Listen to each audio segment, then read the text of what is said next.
All right, throw everything else out. What's the number one thing you look at evaluating a pitcher's performance? Absolutely, joint position. Joint position dictates range of motion, strength, and function. If the joint position is inadequate or inefficient, you're going to hit a wall in trying to develop mobility and strength. We need proper rib cage position, proper pelvic position. That's going to all facilitate then spine mobility as well. So joint position is absolutely number one. I think it gets missed a lot, and that's where I start. Not like power on a strength, like strength power, not speed, nothing. Well, I think they're all byproducts of joint position. So if our joint position's off, we're not going to be able to move as well. We're going to hit a wall in power production or energy transfer. So if our joints are in the best alignment or the best place they can be to generate force and velocity, then we talk about that all the time in sprinting. We're like, I don't care how much power you produce. If you're not driving the forces backwards, you're not going to go forward. So your vertical leap could go up, and that's awesome. Your vertical leap would go up to 35 inches. But if you're not challenging your lean barrier where your hips are getting lower when you're starting to push, you're out of position, and you could jump, and you're creating vertical forces. So it's the same. There's concept. Energy leaks, right? If you're not in proper position. Yeah. So we're speaking the same language there. But with the pitchers, it's so fascinating because there's multiple things going on, twists and jumps and pushes. It's much less linear. The ball's going very linear, but the body has to do so many crazy things in order to get the ball to go. Sure. And the more we talk, the more I'm fascinated by the whole process of it. And we think that increasing some of the jumps and the speeds, neurological movements, or like where your central nervous system is really challenged to push really hard. And Coach Hulsapple talks about golfers training, doing sprint work and stuff like that to really drive the central nervous system harder.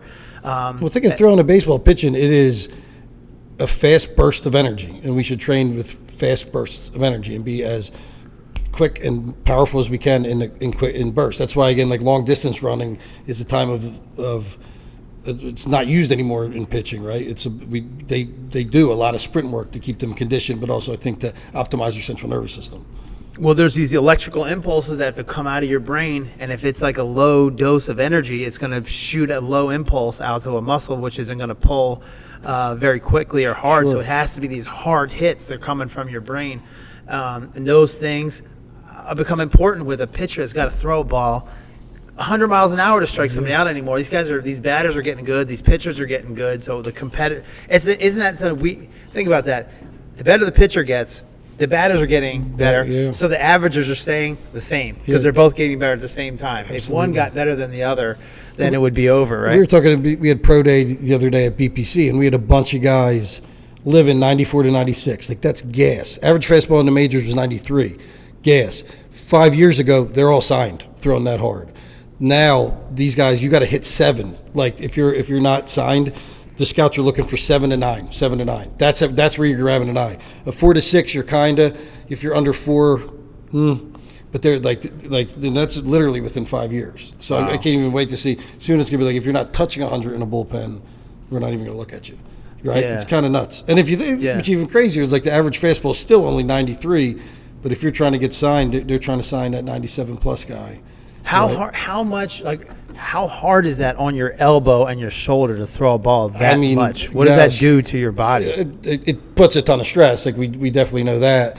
And that's why joint position, again, my starting point, is going to set up the base for your most efficient way to use the body, because we want to use your spine, hips, pelvis, everything else, so the arm is taking the less stress as possible. Although at 90 plus miles an hour, it's still taking a stress, but we're trying to dissipate it by using everything else. So in a sidearm throw, overhead throw, what puts your body in the best position to like throw hard? So I think kind of a complicated question, but if you look at sidearm pitchers, it's actually their trunk side bend that creates them. It's their arm slots most arm slots between 80 to 110 degrees, right? So we're here to here, low slot, high slot. And if you see like a submarine pitcher, they're still 80 to 110, but they're side bent like this. So their arm action on their trunk is similar, but their spine mobility is different, right? We talk about baseball a lot. How about softball players with underhand throwing? Is that like, it looks like it's a more natural motion, but I think definitely less stress on the shoulder, but sometimes still less stress on the shoulder and elbow, no doubt. The lower body mechanics are similar in the fact that you're holding on to energy and got to rotate as efficiently as you can. I think keeping the elbow closer to your side, you're not putting the stress on your rotator cuff as you would be being out here.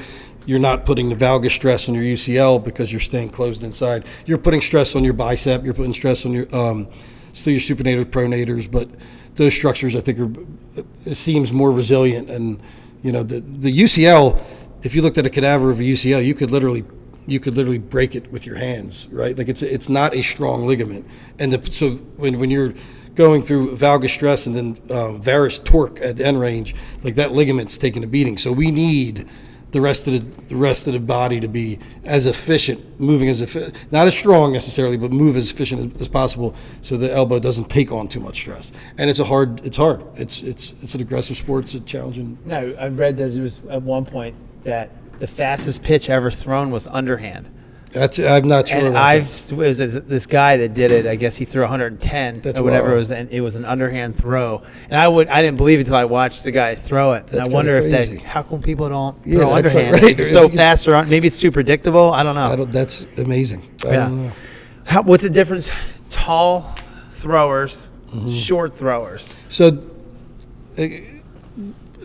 again, kind of an interesting. Tall have longer lever arms, so can take the arm through a longer period of time, right? So if you can accelerate through a longer period of time, you can produce a higher velocity. So if our number one, and I fundamentally believe this because our hardest throwers are not our tallest, biggest guys, but they are our best athletes and movers. So a lot of times a tall guy, or at times tall guys don't move as well as my shorter guy. I'm going to take the better mover, because if they can get in better positions, hold positions longer, get out of positions faster, they tend to throw harder. So I think the taller pitcher can get away from less or get away with less efficient body mechanics and use lever arms to pick up velocity, and even that's when maybe mass comes in. Remember, mass equals gas. Yeah. But I'm always going to go with the better mover, and I've said that with Chase Petty. His biggest hurt against him was he's too small. And I'm like, they obviously have not assessed how this guy moves. If they're really just thinking about his size and worrying about that, like he can get in positions, hold positions. He's the perfect combination of stability and mobility to get in really efficient positions. I will take that all day, every day, and bet my chances on a guy like that over a tall guy that doesn't move as well but gets away with it. Awesome to hear these this is Dr. Ryan Buccafurni, who's a physical therapist, but he worked with so many baseball players that he's starting to see the science. There's just a lot of science and about the biomechanics of the movement, and he works really close with the guys at BPC, and I'm sure between the two of you with all this information, I mean, that's why they're producing these type of results as well. So I'm totally fascinated by it, and I appreciate you coming out and giving us your time there, bro. Appreciate it. Thank you, man.